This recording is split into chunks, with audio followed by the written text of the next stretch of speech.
नमस्कार, स्वागत है आप सबका। आज हम एक ऐसे सवाल पर बात करने वाले हैं जो शायद थोड़ा चौंकाने वाला लगे।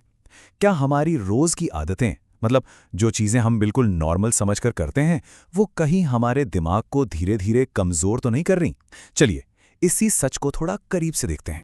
हाँ, ये सवाल सुनने में थोड़ा अजीब लग सकता है ना? पर जरा सोचिए, क्या ये हो सकता है कि हमारी जो मॉडर्न लाइफस्टाइल है, वो हमें दिमागी तौर पर कमजोर बना रही हो?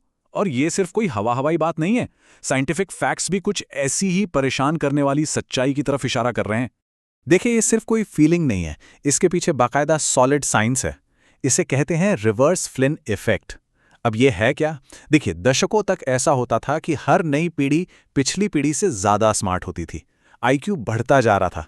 पर अब हिस्ट्री में पहली बार ये ट्रेंड पूरी तरह से पलट गया है। पूरी दुनिया में स्टडीज हो रही हैं और सब में एक ही चीज सामने आ रही है, एवरेज आईक्यू स्कोर गिर रहा है। और ये सच में चिंता की बात है। तो सवाल ये उठता है कि इस गिरावट के पीछे वजह क्या है? कौन है सबसे बड़ा विलेन? शुरुआत करते हैं उस चीज से जो इस वक्त शायद हम सबके हाथ में है, हमारी स्क्रीन्स। ये स्क्रीन्स हमें एक डिजिटल डोपामाइन लूप में फंसा रही हैं। मतलब एक ऐसा जाल जो हमारे दिमाग के काम करने के तरीके को ही बदल के रख रहा है। और इसी लूप में हमारी सबसे पहली और सबसे खतरनाक आदत है डूम स्क्रॉलिंग। नाम सुना है इसका? इसका मतलब है बिना किसी मतलब के घंटों तक बस सोशल मीडिया फीड को ऊपर नीचे करते रहना। हम सब ये करते हैं, है ना? लेकिन शायद हम ये नहीं जानते कि ये आदत हमारे दिमाग पर कितना गहरा और नेगेटिव असर डाल रही है। अब जरा इस पर नजर डालिए, ये बहुत इंटरेस्टिंग है। ये दिखाता है कि अलग अलग कामों के दौरान हमारे दिमाग में क्या चलता है। एक तरफ देखिए, जब हम कोई किताब पढ़ते हैं तो हमारा दिमाग डीप फोकस मोड में चला जाता है, मतलब पूरा ध्यान एक जगह पर। और दूसरी तरफ जब हम सोशल मीडिया फीड स्क्रॉल कर रहे होते हैं तो दिमाग उछल कूद मचाए रहता है, एक चीज से दूसरी, दूसरी से तीसरी, और हर लाइक, हर नए पोस्ट पर दिमाग को मिलता है डोपामाइन का एक छोटा सा शॉट, एक किक। और इसका नतीजा बहुत सीधा और सीरियस है। यह हमारे फोकस करने की ताकत को खत्म कर देता है, हमें डोपामाइन का एडिक्ट बना देता है। हमारा दिमाग हर वक्त बस इंस्टेंट ग्रेटिफिकेशन, मतलब तुरंत मजा खोजने लगता है। और सबसे डराने वाली बात यह है कि ये आदत हमारी नई आदतें बनाने के बेसिक प्रोसेस को ही कमजोर कर रही है। लेकिन रुकिए, कहानी सिर्फ स्क्रीन्स पर खत्म नहीं होती। प्रॉब्लम इससे भी बड़ी है। हमारे आसपास के माहौल में, मतलब हमारे एनवायरनमेंट में भी कुछ ऐसे छिपे हुए दुश्मन हैं जो हमारी सोचने समझने की शक्ति पर हमला कर रहे हैं। और ये खतरे कहाँ कहाँ हैं, ये जानकर शायद हैरानी होगी। ये उस पानी में है जो हम पीते हैं, खासकर जो आरओ का पानी होता है ना, उसमें दिमाग के लिए जरूरी मिनरल्स निकल जाते हैं। ये उस हवा में है जिसमें हम सांस ले रहे हैं, जो हमारी कॉग्निटिव स्पीड को स्लो कर सकती है। और हाँ, ये हमारे खाने में भी हैं। तो चलिए अब बात करते हैं दूसरे बड़े खतरे की, माइक्रोप्लास्टिक्स।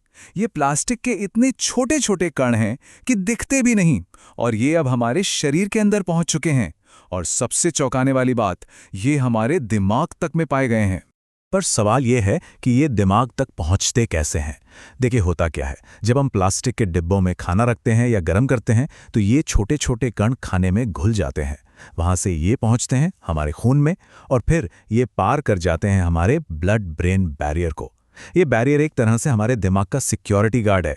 और एक बार ये कण अंदर घुस गए तो ये दिमाग के उस हिस्से को डैमेज कर सकते हैं जो फोकस करने, फैसले लेने जैसे सबसे जरूरी काम करता है। अब आते हैं तीसरे खतरे पर, और ये खतरा फिजिकल नहीं बल्कि साइकोलॉजिकल है। ये जुड़ा है हमारी एक अजीब सी आदत से, कभी भी डिस्कनेक्ट ना हो पाने की आदत।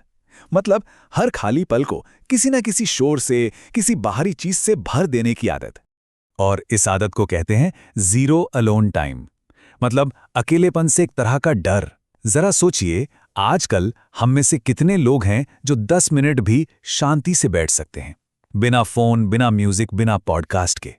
शायद बहुत कम। और इसी वजह से हमारे दिमाग को वो जरूरी ब्रेक ही नहीं मिल पाता, वो मौका ही नहीं मिलता जब वो शांत हो सके, खुद को रीसेट कर सके। और ये सिर्फ खाली समय बिताना नहीं है। हार्वर्ड और यूसीएलए जैसी टॉप यूनिवर्सिटीज़ की न्यूरोसाइंस स्टडीज़ ये बताती हैं कि साइलेंस, मतलब खामोशी, और मेडिटेशन हमारे दिमाग के अंदर के कनेक्शंस को फिर से बनाने, उन्हें रिपेयर करने के लिए कितने ज़रूरी हैं।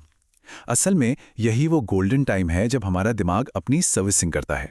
तो ठीक है, हमने प्रॉब्लम्स की तो बहुत बात कर ली और ये सब सुनकर थोड़ा डर भी लग सकता है। पर अच्छी खबर ये है कि हम लाचार नहीं हैं, हम इसका मुकाबला कर सकते हैं। तो चलिए अब बात करते हैं सॉल्यूशंस की। हम इन नेगेटिव इफ़ेक्ट्स को पलट कैसे सकते हैं और अपने दिमाग को फिर से मजबूत कैसे बना सकते हैं। तो क्या हमें इन ताकतों के सामने हार मान लेनी चाहिए? बिल्कुल भी नहीं। हम अपने दिमाग को प्रोटेक्ट कर सकते हैं और इसकी शुरुआत होती है कुछ बहुत ही आसान छोटे छोटे बदलावों से। यहां देखिए, हर प्रॉब्लम का एक सीधा साधा काउंटर मूव है। डिजिटल डोपामाइन लूप को तोड़ना है तो रोज थोड़ा सा अलोन टाइम प्रैक्टिस कीजिए, बिना किसी डिवाइस के। आरओ का पानी पीते हैं तो उसमें जरूरी मिनरल्स वापस डालिए। माइक्रोप्लास्टिक से बचना है तो बस प्लास्टिक की जगह कांच या स्टील के बर्तन इस्तेमाल करना शुरू कर दीजिए। और दिमाग जो हर वक्त भागता रहता है, उसे शांत करने के लिए दिन में सिर्फ 5 मिनट के मेडिटेशन से शुरू कीजिए। यकीन मानिए, ये छोटे छोटे कदम बहुत बड़ा फर्क ला सकते हैं। तो सबसे जरूरी बात क्या है? ये कि ये कोई एक दिन का काम नहीं है, कोई जादू की छड़ी नहीं है। जैसा कि यहां लिखा है, दिमाग की लड़ाई रोज की आदतों में लड़ी जाती है। असली पावर हमारी छोटी छोटी डेली चॉइसेस में ही छिपी है। और आखिर में एक सवाल के साथ इस चर्चा को समाप्त करते हैं। आज की इस डिस्ट्रैक्शन से भरी दुनिया में हमारा ध्यान, हमारा फोकस ही हमारी सबसे कीमती करेंसी है। तो खुद से ये पूछना बनता है, हम इसे कहाँ खर्च कर रहे हैं और क्या ये खर्चा हमें दिमागी तौर पर अमीर बना रहा है या और गरीब?